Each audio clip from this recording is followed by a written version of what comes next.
దువ్వాడ కుటుంబ కథా చిత్రం రోజుకు మలుపు తిరుగుతోంది. ఈ రోజు వరకు ఈ పంచాయతీ మొదలై 14వ రోజు కావస్తోంది. అయితే టెక్కిలి కొత్త ఇల్లు కేంద్రంగా ఈ రగడ మొదలవుతోంది. కొత్త ఇంటిని టెక్కిలి నియోజకవర్గ వైసీపీ కార్యాలయంగా మార్చారు శ్రీనివాస్. అయితే ఇంటికి నియోజకవర్గం ఫ్లెక్సీలు పెట్టారు శ్రీనివాస్. ఇంటిపై తనకు హక్కు ఉందంటూ దివ్వెల మాధురి కూడా తమ యొక్క భావన వ్యక్తం చేస్తోంది. అయితే ఇంట్లోకి వెళ్లేందుకు అన్ని విధాలా ప్రయత్నిస్తోంది వాణి. ఇంటి కాంపౌండ్లో పిల్లలతో బైఠాయించింది వాణి. సుమారుగా 14 రోజులు కావస్తోంది. అయితే చెర నుంచి విముక్తి చేయాలని హైకోర్టును ఆశ్రయించారు శ్రీనివాస్. అయితే టెక్కిలి నియోజకవర్గంలో దువ్వాడ శ్రీనివాస్ కొత్త ఇల్లు నిర్మాణం చేపట్టారు. అయితే ఇంటిలో తనకు కూడా భాగస్వామ్యం ఉందంటూ మాధురి చెప్తోంది. కానీ ఆ ఇంటిని తన పేరిటున్నటువంటి ఆస్తులని అమ్మేసి ఈ ఇల్లు నిర్మాణం చేశారంటూ వాణి వాదిస్తోంది. అయితే వాణి సుమారుగా 14 రోజులు కావస్తోంది. పిల్లలతో సహా అక్కడే బయటే ఉంటుంది. ఇక దువ్వాడ శ్రీనివాస్ ఏమో ఇంటి లోపల ఉంటున్నారు, ఇంటి బయట వాణి ఉంటుంది. అయితే మరోవైపు మాధురి ఏమో తన డబ్బులు ఇస్తేనే దువ్వాడ శ్రీనివాస్ ఇల్లు నిర్మాణం చేపట్టాడని చెప్పి మాధురి వాదన వినిపిస్తోంది. సో మొత్తం మీద శ్రీనివాస్ ఈ యొక్క చెర నుంచి విముక్తి కల్పించాలంటూ కూడా దువ్వాడ శ్రీనివాస్ హైకోర్టును ఆశ్రయించారు. సో ప్రస్తుత పరిస్థితి 14 రోజులు కొనసాగుతున్న ఈ పంచాయతీపై మరిన్ని అప్డేట్స్ నాయుడు అందిస్తారు. ఎస్ నాయుడు, 14 రోజులుగా ఒకే చాప్టర్, పలు డిమాండ్లు వాణి పెట్టింది. ఆ డిమాండ్లో ఆర్టీ వేదికగా జరిగిన చర్చలో కూడా దువ్వాడ శ్రీనివాస్ అన్నిటికీ అంగీకరించాడు. ఒక చివరి డిమాండ్ మాత్రం ఆయన ఒప్పుకోలేదు, దానికి కూడా ముందుకు రాలేదు వాణి వినేందుకు కూడా. అంటే మొత్తం మీద ఈ డిమాండ్లు, పరిష్కారాలు, చర్చలు అన్నీ కూడా విఫలమైనట్టేనా? మరోవైపు కొత్తగా హైకోర్టును ఆశ్రయించారు దువ్వాడ శ్రీనివాస్. తాజాగా అప్డేట్స్ ఏ రకంగా ఉన్నాయి, వారు ఏం డిమాండ్ చేస్తున్నారు, వాణి ఏం చెప్తోంది? ఎస్, మనం చూస్తే గనక వైసీపీ ఎమ్మెల్సీ దువ్వాడ శ్రీనివాసరావు కుటుంబ కలహాల రచ్చ మాత్రం 14 రోజులు కావస్తా ఉంది. ఏదైతే 16 నెలలుగా అటు భార్య పిల్లలను కూడా ఇంట్లోకి రానివ్వకుండా బయట ఉన్నటువంటి దువ్వాడ శ్రీనివాస్ మాత్రం ఎట్టకేలకు 6 నెలల క్రితం హైవే పక్కన ఉన్నటువంటి కొత్తపల్లి వద్ద మాత్రం 22 సెంట్లు స్థలాన్ని కొనుక్కొని ఇల్లు నిర్మించుకుని ఆ ఇంట్లో మాత్రం వైసీపీ కార్యాలయంగా మొదట అక్కడ గృహప్రవేశం చేయడం జరిగింది. అనంతరం మాత్రం దాన్ని కమర్షియల్ గా కన్వర్ట్ చేయాలి. అదే సార్వత్రిక ఎన్నికల నేపథ్యంలో తనకంటూ టెక్కల్లో ఒక గూడు ఉండాలనే ఉద్దేశంతో వారు చేసిన ప్రయత్నంలో ఆ భవన నిర్మాణం జరిగింది. కాకపోతే దువ్వాడ శ్రీనివాస్ బాగోగులు చూడనటువంటి భార్య కానీ పిల్లలు కానీ 2 ఏళ్ల అనంతరం ఈ రోజు ఆ ఇంటి వద్దకు వచ్చి ఇంట్లోకి చొరబడే ప్రయత్నం చేసి 14 రోజులు కావస్తా ఉంది. దువ్వాడ శ్రీనివాస్ ఇంట్లో లేని సమయంలో ఈ గేట్లు కూడా పగలగొట్టి అంటే బ్లేడ్లతో డోర్లు కూడా పగలగొట్టడం జరిగింది. ఈ విషయం తెలిసినట్టు శ్రీనివాస్ అక్కడికి వెళ్ళారు. కాకపోతే ఆయన 14 రోజులుగా గదికే పరిమితం అయ్యాను, ప్రపంచానికి దూరంగా ఉంటాను, తను ఈ చెర నుండి విముక్తి చేయాలని చెప్పేసి దువ్వాడ శ్రీనివాస్ ఇప్పటికే న్యాయస్థానం కూడా ఆశ్రయించడం జరిగింది. ఈ తరుణంలో రోజుకు కొత్త ట్విస్ట్ మాత్రం బయటపడుతుంది అనడానికి నిన్న సాయంత్రం ఎవరైతే ఆ నివాసం ఉంటున్న శ్రీనివాస్ ఇంటి బయట మాత్రం టెక్కల నియోజకవర్గం వైసీపీ కార్యాలయంగా నామకరణం చేశారు. ఆయన ఇప్పటి వరకు అది నివసించే ఇల్లుగానే అందరూ పరిగణనలు తీసుకున్నారు.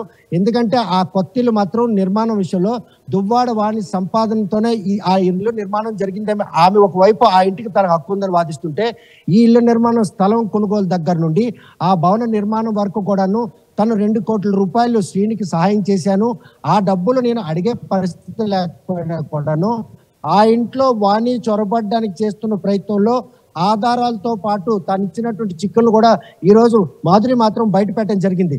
ఈ తరుణంలో ఓవైపు న్యాయం కావాలని న్యాయస్థానం ఆశ్రయించడం, పోలీసులు ఈ విషయంలో 10 రోజుల వరకు అది కుటుంబ కలహాలు కాబట్టి ఇరు కుటుంబాలకు సంబంధించిన పెద్దలు కూడా ఒక చర్చలకు రావడం జరిగింది. ఈ చర్చల్లో పెట్టినటువంటి 5 డిమాండ్లో 4 డిమాండ్లు శ్రీనివాస్ ఏకీపించినప్పుడు కూడా ఒప్పుకున్నప్పుడు కూడాను చివరి డిమాండ్ అయినటువంటి తనకు నిలువు నీడలేనటువంటి ఆ ఇంటిని తనకు వదిలేయాలి, తన పిల్లల సంరక్షణ బాధ్యత కూడా తానే తీసుకుంటాను, నా రాజకీయ భవిష్యత్తుకి ఇది ఒక డయాస్ గా ఉంటుందని ప్రాధేయపడినప్పుడు కూడాను ఇప్పటి వరకు ఆ ఇంటిని మాత్రం వదిలిపెట్టేది లేదు. ఎట్టి పరిస్థితుల్లో తన పిల్లలను తాను కూడా ఇంట్లోనే ఉంటాను, అదేవిధంగా ఆయనతోనే జీవితం కొనసాగిస్తే వాణి మరొకసారి లుక్వకాలని చెప్పడం, ఈ విషయంలో తనపై శ్రీనివాస్ కున్న అక్రమ సంబంధం అంటగట్టి తన కుటుంబానికి వాణి ఆరోపిస్తున్న విధంగా తనకు సంబంధించిన ఆస్తులని అమ్మకానికి పెట్టి ఆ డబ్బులతోనే టెక్కిలిలో శ్రీనివాస్ ఇల్లు నిర్మాణం చేపట్టాడని వాణి చెప్తోంది. కాదు లేదు, నేను డబ్బులు ఇచ్చాను కాబట్టి దువ్వాడ శ్రీనివాస్ ఇక్కడ ఇల్లు నిర్మాణం చేపట్టారని మాధురి చెప్తోంది.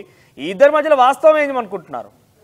చూస్తే ప్రస్తుతం మాత్రం వాణి వాదనలో కొంత నిజం ఉంది అనడంలో ఎటువంటి అతిశక్తి లేదు. ఎందుకంటే పలాసలో తనకున్న భూమి ఏదైతే వైసీపీ ఎమ్మెల్యే టికెట్ కనుక ఇచ్చేలాగుంటే ఆ భూమి తన పేరును ఉంటే ఎక్కడ ఎఫిడవిట్ దాఖలు చేయాల్సి ఉంటుందన్న ఒక ముందస్తు జాగ్రత్త చర్యల్లో దుబాడ శ్రీనివాస తమ్ముడైనటువంటి బాబా శ్రీధర్ భార్య పేరున ఆ స్థలం రాయడం జరిగింది. ఆ స్థలం కూడా కొంత వివాదాల్లో ఉండడంతో ఈ విషయంలో స్థలం మాత్రం వాణికి తెలియకుండా బాబా అంటే విక్రయం చేపట్టి ఆ డబ్బులతోనే ఇక్కడ కొన్నారని మాత్రం వాణి బలంగా వాదిస్తుంది. అది తన పేరున్నటువంటి భూమిని ఆమె భార్యకి రావడం అవకాశం వచ్చింది. ఈ అవకాశాన్ని మాత్రం బాబా అంటే ఒడిసిపుచ్చుకొని ఆ అవకాశాన్ని నేపథ్యంలో ఆ స్థలాన్ని అమ్మారని వాణి వాదనలో మాత్రం పక్కా ఆధారాలు ఉన్నాయి. ఈ విషయాన్ని కాదు బాహాటంగా నేను రుజువు చేస్తానని కూడా చెప్తుంది. కాకపోతే ఈ విషయంలో మాత్రం ఆ స్థలానికి ఆమెకి ఏమి సంబంధం లేదు. అది శ్రీనివాస్ కొన్నటువంటి స్వతార్జితం. అక్కడ పర్లాకింలో ఫ్యాక్టరీ కావచ్చు, 6 కోట్ల రూపాయలతో నిర్మించిన వెంకటేశ్వర కాలనీ అధునాతన ఇల్లు కావచ్చు, ఇవన్నీ కూడా తన స్వతార్జితం. వాణి పేరు మీద నుంచి శ్రీధర్ పేరు మీదకి ఆ ఆస్తి అనేది ట్రాన్స్ఫర్ అయిందనే విషయాన్ని వాణి ధృవీకరించగలుగుతుందా? ఆధారాలు చూపిస్తుందా? ఎట్టి పరిస్థితుల్లో ఆమె దగ్గర మాత్రం ఆధారాలు ఉన్నాయి. ఎందుకంటే వైసీపీ పార్టీ టెక్కల్ నియోజక ఇన్ఛార్జ్ గా ఉన్నప్పుడు ఆమెకి ఎమ్మెల్యే టికెట్ వస్తున్నటువంటి ఒక ముందస్తు జాగ్రత్తలో భాగంగానే శ్రీనివాస్కి తెలిసే ఆ స్థలాన్ని మాత్రం అంటే శ్రీధర్ బాబా భార్య పేరు రాయడం జరిగింది. ఆ స్థలాన్ని తనకు తెలియకుండా వారి పేరు రాసింది కాబట్టి అమ్మేసి ఈ రోజు ఆ డబ్బులతో టెక్కల్లో ఉన్నటువంటి ఇల్లు స్థలాన్ని కొన్నారు. ఆ ఇళ్ల నిర్మాణంలో కూడా తన డబ్బులే వాడారని వాణి కూడా నొక్కి ఒక్కాలని చెప్తుంది. ఆమె దగ్గర కూడా ఆధారాలు ఉన్నాయి.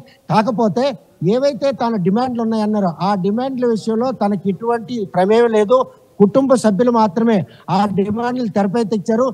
ఈ డిమాండ్లు తెరపై తేడానికి మాత్రం ముఖ్య కారకుడైనటువంటి దువ్వాడ శ్రీనివాస్ తమ్ముడు శ్రీధర్ బాబా కారణం.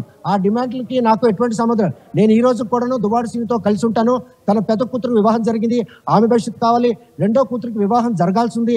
ఆమెకు కూడా బాగోగులు చూడాల్సిన బాధ్యత తండ్రిగా తనకు ఉంది. కాబట్టి ఈ తండ్రితో ఉండాలనే ఉద్దేశంతో మేము ఇంటి దగ్గర బయటేయించామే తప్ప ఇప్పటి వరకు తమకు ఆస్తులు ఇవ్వాలని కానీ ఆస్తులు దఖలు చేయాలని నేను ఎక్కడ కూడా డిమాండ్ చేయలేదు. బాహాటంగా చెప్పే పరిస్థితి లేదు. కేవలం కుటుంబ సభ్యులు మాత్రమే తమ సమస్య పరిష్కారం కోసం వారు చర్చించుకుని ఉంటుంటారే తప్పగా తాను ఎటువంటి డిమాండ్లు డిమాండ్ అంటూ వాణికి సంబంధించిన విషయంలో పెద్ద ఎత్తున చర్చ జరుగుతున్నాయి. రకరకాలుగా వాదనలు వినబడుతున్నాయి. మరోవైపు ఆర్టీవీతో మాట్లాడినప్పుడు కూడా తను ఉన్నటువంటి ఏదైతే ఇక్కడ నిరసన వ్యక్తం చేస్తుందో ఆ ఇల్లును కనుక ఇస్తే నాకు అంతా సెటిల్ చేసినట్టుగానే అవుతుందంటూ కూడా చెప్పిన ప్రయత్నం చేసింది కదా వాణి. ఇప్పుడేమో నాకు ఎటువంటి డిమాండ్స్ లేవన్నట్టుగా మాట్లాడుతుంటే ఇప్పుడు దుబాడ శ్రీనివాస్తో కలిసి ఉండాలనుకుంటుందా? ప్రస్తుతం నిన్న కూడా ఆమె అదే స్పష్టం చేశారు. ఎందుకంటే ఈ ఆస్తులు డిమాండ్లు దఖలు చేయడానికి ఈ విషయంలో మాత్రం తన ప్రమేయం లేకుండా ఇరు కుటుంబాలకు సంబంధించిన పెద్దలు మాత్రం ఈ రోజు ఆ నెగోషియేషన్ సాగించారు. కానీ అందులో తన ప్రమేయం కించంత కూడా లేదు. నేను ఇప్పుడు కూడాను భర్తతో కలిసి ఉంటాను, పిల్లల భవిష్యత్తు కోసమే నేను ఈ రోజు ఆ ఇంట్లోకి చొరబడే ప్రయత్నం చేస్తున్నాను తప్ప తనకు ఆస్తులపై ఎటువంటి మక్కువ లేదు. తనకంటూ కూడా తన తండ్రి ఉన్నాడు, ఆస్తులు కూడా తనకి అంటే జీవించడానికి ఎటువంటి లోపం లేదు. కాకపోతే ఈ రోజు వివాహేతర సంబంధంతో ఆ టెక్కల్ నియోజకవర్గంలో ఆ ఇంట్లో ఆమె ఉండడానికి మాత్రం తన పిల్లలపై ప్రభావం పడుతుంది. తనపై కూడా రాజకీయ భవిష్యత్తు ఉండదు. సంపన్నమైనటువంటి కుటుంబం, ఒక పేరు పెంచినటువంటి కుటుంబాన్ని చెడ్డ పేరు వచ్చే విధంగా దువ్వాడ శ్రీని వ్యవహరిస్తున్నారు. ఈ తరుణంలో ఇప్పటికే 15 రోజులు కావస్తోంది. ఇది ఒక కొలికి వచ్చే అవకాశం ఉందా? మొదట్లో డిమాండ్స్ పెట్టింది వాణి, ఆ తర్వాత నేను కాదు నా కుటుంబీకులు చర్చల మధ్య డిమాండ్స్ తీసుకొచ్చారంటుంది. ఇప్పుడు దువ్వాడ శ్రీనివాస్తో కలిసి ఉంటామంటుంది. కానీ ఆ ఇల్లు కావాలంటుంది. ప్రస్తుతం ఇల్లు కోసం గొడవ జరుగుతుందా? దువ్వాడ శ్రీనివాస్ కోసం గొడవ జరుగుతుందా? చివరిగా ఈ విషయం కొలిక్కొచ్చే అవకాశం ఉందా? ఏవైతే 4 డిమాండ్ల ప్రక్రియలో తనకు ప్రమేయం లేదు. ఈ ఇంటిని మాత్రం తనకు దఖలు చేయమని మాత్రం ఏ కోశాన్ని కూడా నేను ఎప్పుడు కూడా డిమాండ్ చేయలేదు. కేవలం ఆ ఇంట్లోకి తను తన పిల్లలు వెళ్ళి నివాసం ఉండాలి, దువ్వాడ శ్రీనివాస్తోనే సహవాసం చేయాలనేటువంటి ఆమె మాత్రం తేల్చి చెప్పడం జరిగింది.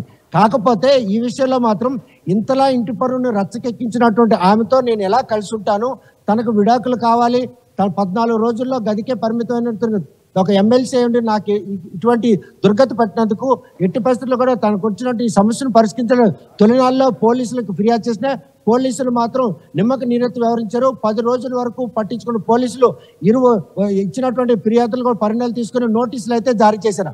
అయినా కూడా ఆమె పిల్లల్ని అక్కడ నుండి కదిపేసే పరిస్థితి లేనటువంటి నేపథ్యంలో ఆయన మాత్రం హైకోర్టును ఆశ్రయించారు.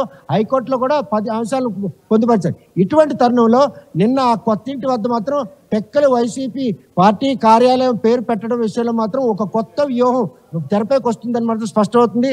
ఎందుకంటే ఆ ఇంటి నిర్మించిన రాజే ఆ ఇంటిని మాత్రం వైసీపీ టెక్కల్ నియోజక పార్టీ కార్యాలయంగా నామకరణం చేశారు. నిర్మాణంలో ఉండడంతో ఆ బోర్డు అయితే పెట్టలేదు. నిన్న బోర్డు పెట్టిన తర్వాత ఇటు వాణి ఆ ఇంట్లోకి వెళ్ళాలి, ఆ ఇల్లు నాకు ఇవ్వాలన్నటువంటి వాదన, మరోవైపు ఆ ఇంటి కోసం 2 కోట్ల రూపాయలు నేను శ్రీనివాస్ సహాయం చేసిన మాదిరి వాదన, నేను ఇంట్లో ఉంటాను, నా రాజకీయ భవిష్యత్తుతో పాటు తన పిల్లలు బాగోగులు చూసుకోవాలంటే నాకు టెక్కలో ఒక డయాస్ ఉండాలి కాబట్టి ఇల్లు నాకు అంటే దువ్వాడ శ్రీనివాస్ నుంచి రిప్లై వస్తోంది. మొదట్లో కొన్ని డిమాండ్స్ చర్చకు వచ్చాయి. ఇల్లు కావాలంటూ వాణి పట్టుబట్టిదంటూ కూడా చర్చకు వచ్చింది. వాణి కూడా కొన్ని సందర్భాల్లో చెప్పుకొచ్చింది. ఇప్పుడు చూస్తే నాకు ఎటువంటి ఆస్తులు వద్దు, నేను శ్రీనివాస్తో కలిసి ఉండడం కోసం మాత్రం వచ్చాను, పిల్లల బాగోగులు చూడాలంటూ వాణి చెప్తున్న నేపథ్యంలో శ్రీనివాస్ నుంచి రిప్లై ఏముంది? కలిసి ఉండే అవకాశం ఉందా? శ్రీనివాస్ సరేలేక గొడవ అయిపోయింది కలిసి ఉందామనే మాట చెప్తున్నారా? ఏవైతే 5 డిమాండ్లు ఉన్నాయో ఆ డిమాండ్ల విషయంలో తను ఏనాడు కూడాను ప్రస్తావించలేదని వాణి నొక్కి ఒక్కాలని చెప్తున్నారు.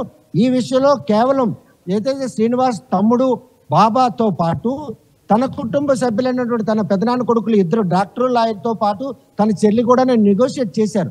ఆ నెగోషియేషన్ లో సమస్య పరిష్కారం దిశగా శ్రీనివాస్ని మా పిల్లల్ని భార్యని కలుపుతారేమో అనే ఉద్దేశంతోనే నేను ఏకీవించాను తప్ప డిమాండ్లు అయితే నేను ఎక్కడ కూడా పెట్టలేదు.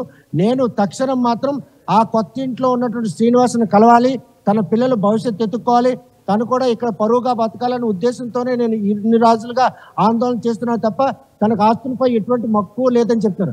కాకపోతే ఇంతలా 14 రోజులుగా తనను రచ్చకెక్కించినటువంటి వాణితో మాత్రం కలిసి జీవించే పరిస్థితి లేదు. మా ఇద్దరి మధ్యన ఉన్నటువంటి గొడవకు మరో మహిళను కూడా బలి చేసింది వాణి. అదే మాదిరి ఆమె భవిష్యత్తును కూడా బాగు చేయాల్సిన బాధ్యత నాకుంది. నా 2 పిల్లల భవిష్యత్తును కూడా నేను చూడాల్సిన అవసరం ఉంది. ఇటువంటి పరిణామాలన్నీ తన నెత్తి మీద ఉన్న ఈ తరుణంలో తనకున్నటువంటి ఒక్క కొత్త ఇంట్లో తన స్వేచ్ఛగా నివసించే హక్కును ఎందుకు కల్పించట్లేదని చెప్పి శ్రీనివాస్ కూడాను డిమాండ్ చేస్తున్నారు. ఈ విషయంలో మాత్రం పోలీసులు చేతులెత్తేయడం, వాణి పిల్లలు అక్కడి నుండి కదలకపోవడం, ఈ పరిణామాలను మాత్రం ఆయన హైకోర్టు వివరించుకున్నారు. న్యాయస్థానం ఆయన ఇచ్చినటువంటి 10 అంశాల్లో ఏ అంశాన్ని ప్రాతిపదికన తీసుకొని విచారణకు పిలుస్తారా, ఎవరు ఈ విచారణకు హాజరవుతారు, 14 రోజులకే రూమ్కే పరిమితమైన శ్రీనివాస్ బాహ్య ప్రపంచానికి వస్తారా, దువ్వాడ శ్రీనివాస్ అదే వాణి పిల్లలు అక్కడి నుంచి వెళ్లే పరిస్థితి ఉందా లేదన్న విషయం మాత్రం ఇప్పుడప్పుడే తేల్చే పరిస్థితి లేదు. ఈ సమస్యకు ఒక పరిష్కారం హైకోర్టుని ఏమని ఆశ్రయించారు? తన ఆస్తులకు రక్షణ కోసమా, ఆయనకు రక్షణ కోసమా, లేదంటే వాణితో ఇక నేను తాళలేకపోతున్నాను, వాలితో నాకు వద్దనే విషయాన్ని అసలు ఏ అంశాలు ప్రస్తావిస్తూ ఆయన పిటిషన్ దాఖలు చేశారు? దువ్వాడ శ్రీనివాస్ హైకోర్టును ఆశ్రయించినటువంటి 41 పేజీల నివేదికలో మాత్రం 10 అంశాలను ప్రాతిపదికగా తీసుకున్నారు. అందులో మొట్టమొదటిదైనటువంటి అంశం ఏంటంటే తన ఇంట్లోకి మంది మార్బల్ అంటే రౌడీ మోకలతో వచ్చి గేట్లు పగలకొట్టి ఇంట్లో చొరబడే ప్రయత్నం చేశారు. తనకు ప్రాణహాని ఉందన్నటువంటి డిమాండ్ మొదటిదైతే, రెండోది తన కుటుంబ పరువుని రచ్చకీడ్చినటువంటి ఆమెతో తనకు విడాకులు ఇప్పించాలి. ఈ విషయంలో పోలీసులు తత్సారం వహించారు, వారిపై కూడా చర్యలు తీసుకోవాలి. అదేవిధంగా హోంశాఖ కూడా ఈ విషయంలో ఒక ఎమ్మెల్సీను తనని ఇంట్లో పెట్టి నిర్బంధిస్తే తనకు కనీసం రక్షణ కల్పించే విషయంలో పోలీసులు ఎందుకు తత్సారం వస్తున్నారు డిఐజీకి ఐజీకి కూడా వివరించడం జరిగింది. అదేవిధంగా ఎస్పీని బాధ్యతలు చేశారు, డిఎస్పీని బాధ్యతలు చేశారు, సిఐతో పాటు మాదిరి పెద్ద కుమార్తె అయినటువంటి హైందోను కూడాను బాధ్యతలు చేసి 10 అంశాలు కూడినటువంటి నివేదిక హైకోర్టుకి ఇచ్చారు. హైకోర్టు ఆ నివేదికలో ఏ సీరియస్ అంశాన్ని ప్రాతిపదిక తీసుకొని విచారణ చేపడుతుంది అనే విషయం కోసం దువ్వాడ శ్రీను కూడా వెయిట్ చేస్తున్నాడు. కాకపోతే ఇచ్చి 2 రోజులు కావస్తున్నా న్యాయపరంగా కూడా ఎటువంటి ఆదేశాలు రాకపోవడంతో యథేచ్ఛగా కాంపౌండ్ లో దువ్వాడ శ్రీనివాస్ భార్య పిల్లలిద్దరూ అక్కడే ఉన్నారు. లోపలే శ్రీనివాస్ ఉండడం, ఏదైతే కారు ప్రమాదంలో గాయపడినట్టు మాధురు మాత్రం ప్రస్తుతం విశాఖలో చికిత్స పొందుతుంది. ఆమె ఆరోగ్య పరిస్థితికి బాగోలేదని చెప్పి వైద్యులు చెప్పడంతో ఆమె కూడా బాహ్య ప్రపంచం దూరం కూడా నిర్దించే పరిస్థితి. ప్రస్తుతం టెక్కలిలో ఉన్నటువంటి ఆ కొత్త ఇంటికి మాత్రం టెక్కల నియోజకవర్గం వైసీపీ కార్యాలయం పేరుతో ఫ్లెక్సీ వెలిసిన విషయం మాత్రం ఇది ఒక కొత్త దిశగా అడుగులు వేస్తున్నట్టు మాత్రం ఈ వివాదం కనిపిస్తుంది. Manoj, right, thank you Naidu. So మొత్తం మీద దువ్వాడ కథా చిత్రం, కుటుంబ కథా చిత్రం రోజుకో మలుపు తిరుగుతోంది. అయితే తాజాగా దువ్వాడ ఏదైతే నివాసం ఉంటున్నటువంటి ఆ టెక్కలి నియోజకవర్గంలో ఉన్నటువంటి ఆ నివాసంలో కొత్తగా ఒక ఫ్లెక్సీ వెలిసింది. వైసీపీ కార్యాలయం, పార్టీ కార్యాలయం అంటూ కూడా ఫ్లెక్సీ వెలిసింది. అయితే మొదట్లో నిర్మాణ సమయంలో కూడా ఇది వైసీపీ పార్టీ కార్యాలయం అని చెప్పుకొచ్చారట. కానీ కొంత వివాదానికి దారితీసింది కాబట్టి కొన్ని రోజులుగా దానికి సంబంధించి వివాదం నడుస్తూనే ఉంది. సుమారుగా 14 రోజులు కావస్తోంది. తాజాగా ఈ ఫ్లెక్సీ వెళ్లడంతో మరొక ఆసక్తికర పరిణామం చోటు చేసుకుంది. అయితే దువ్వాడ శ్రీనివాస్ కూడా హైకోర్టును ఆశ్రయించారు. ఆయన తన భార్య నుంచి విముక్తికి లభించాలి, ఏకంగా తను ఇంత పెద్ద ఎత్తున రచ్చకెక్కింది కాబట్టి తనతో నాకు ఇక ఉండాలని లేదు, డైవర్స్ కూడా ఆయన అప్లై చేసినట్టు తెలుస్తోంది. మరోవైపు తనకు రక్షణ కల్పించాలంటే కూడా హైకోర్టులో పొందుపరిచారు. 40 పేజీల ఫిర్యాదుని, 40 పేజీలకు సంబంధించిన అంశాలని హైకోర్టులో పొందుపరిచినట్టు తెలుస్తోంది. ఈరోజు పిటిషన్ దాఖలు చేశారైనా మరి ఏం చెప్తారో, ఏం జరగబోతుందో ఆసక్తి రేపుతుంది మొత్తం మీద అయితే. సో ఇక వాణి అయితే చాలా కాన్ఫిడెంట్గా ఉంది, నేను ఎటువంటి డిమాండ్స్ నేను పెట్టలేరు, అది బయట కుటుంబాల మధ్య జరిగిన చర్చ తప్ప నేను ఎక్కడ కూడా ప్రస్తావించలేదు, డిమాండ్స్ నేను పెట్టలేదు, నాకు మాత్రం శ్రీనివాస్తో ఉండాలని ఉంది, నేను మాత్రం లోపలికి వెళ్ళాలనుకుంటున్నాను అంటూ వాణి చెప్తోంది. కానీ ఆ ఇంటి నిర్మాణానికి నేను డబ్బులు ఇచ్చానంటూ మాధురి చెప్తుంది. ఒకసారి ఆ ఇంటి నిర్మాణానికి డబ్బులు నేనే ఇచ్చానంటూ మాధురి చేసినటువంటి ఒక వీడియో మీకు చూపించే ప్రయత్నం చేస్తాను. ఒకసారి ఆ వీడియో చూద్దాం.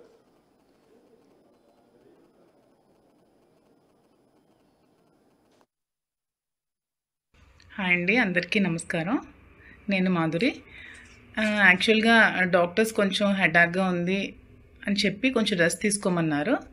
అలానే నేను నా సోషల్ మీడియాలో ఇన్స్టా వేదికగా ఒక పోస్ట్ పెట్టాను, నేను రెస్ట్ తీసుకుందాం అనుకుంటున్నాను, కొద్ది రోజుల తర్వాత మళ్ళీ మీ ముందుకు వస్తాను అని చెప్పి.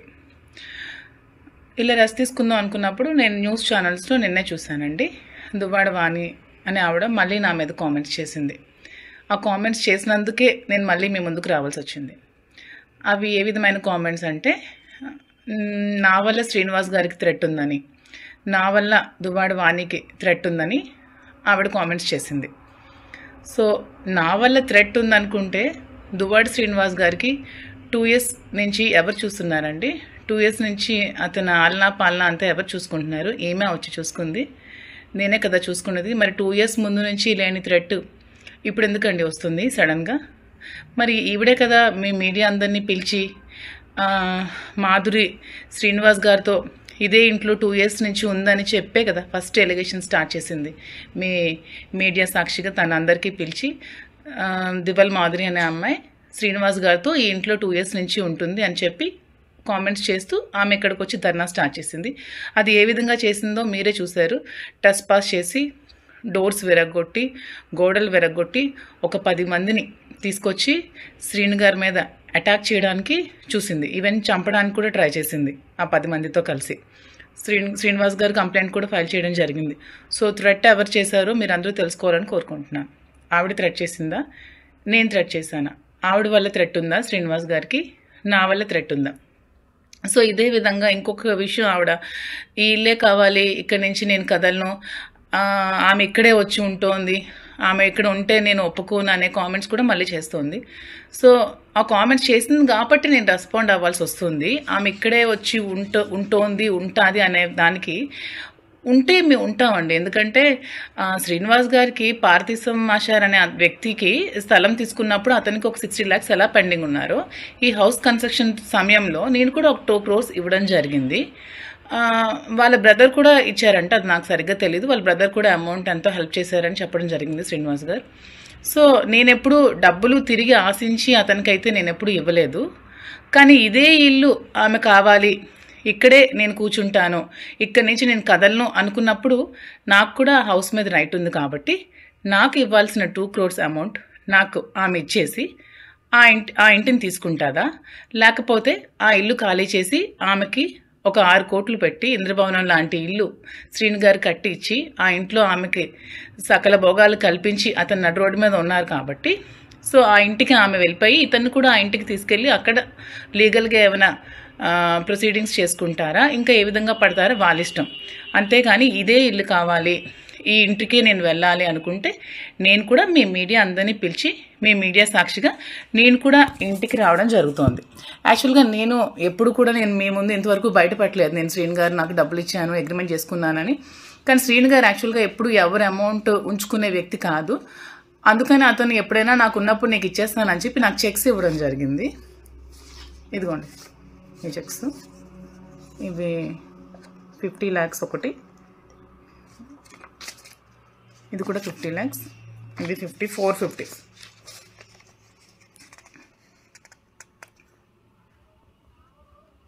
సో ఇవి కూడా నేను ఇప్పుడు చూపించిన దానికి నేనేదో ఆశించి నేను డబ్బులు ఇచ్చానని చెప్పడానికి కాదు. ఆమె ఆ ఇల్లు కావాలి, నాకు ఇక్కడే నేను ఉంటాను, ఈ ఇల్లుకి ఎవరికి రైట్ లేదు అని అంటోంది కాబట్టి నేను చూపించాల్సి వచ్చిందండి. సో ఈ అమౌంట్ నాకు క్లియర్ చేసేసి ఆమె ఇల్లు తీసుకుంటుందా, లేకపోతే ఆమెకి శ్రీనివాస్ గారు ఇచ్చిన ఇంటికి వెళ్ళి శ్రీనివాస్ గారితో ఏమైనా లీగల్గా ప్రాబ్లమ్స్ ఉంటే తేల్చుకుంటుందా? సో మీరే ప్రజలే డిసైడ్ చేయాలండి. సో ఇంకా నేను కూడా ఇంకా ఈ ఎలిగేషన్స్ ఏమి చేస్తే నేను కూడా ఇంకా రేపు వెళ్ళి మీడియా వాళ్ళని కూర్చోబెట్టి నేను కూడా అక్కడ కూర్చుంటాను. నాకు ఇవ్వాల్సిన అమౌంట్ వచ్చినంత వరకు నేను కూర్చుంటాను. ఇది త్వరగా క్లియర్ చేసుకుంటే మంచిదండి. దీన్ని రాజకీయ ఉద్దేశంతో ఇంకా ప్రొలాంగ్ చేసి ఇంకా చేయాల్సిన అవసరం లేదు. ఇది అందరూ తెలుసుకుంటారని కోరుకుంటున్నాను.